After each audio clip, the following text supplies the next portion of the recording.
落睇埋夜景，睇完夜景仲可以食埋嘢，咁你話幾好啊？好啦，跟住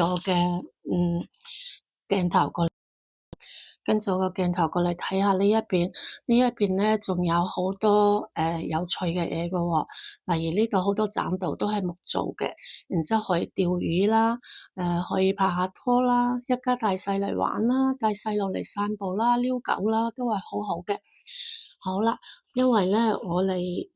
因為我係講廣東話嘅，所以咧有陣時講出嚟咧同嗰啲字幕咧係有啲唔同嘅，大家多多包涵下吓，因為手機咧設置唔到廣東話嘅字幕。好啦，欣賞下嗰啲向日葵花，向日葵花隔離咧就有一個小小嘅足球場，咁樣咧呢啲好適合咧同嗰啲仔女喺度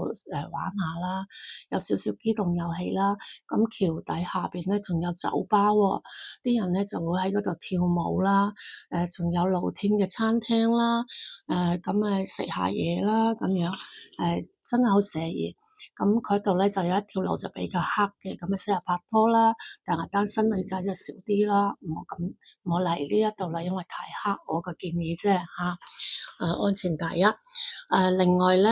喺呢一度行翻出嚟少少咧，就會有一個餐廳啦，我今日就會喺呢個餐廳食嘢嘅，咁我覺得呢個餐廳係真係唔錯嘅，價格咧亦都好合理，唔會話好貴，咁我覺得值得咯。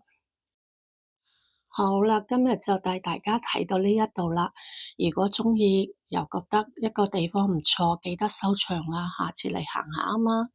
我要準備開車返去啦，因為返去咧可能唔會塞車，但係呢個餐廳我都係值得推薦嘅。好啦，下次有機會再介紹更靚嘅平靚正畀你哋。拜拜。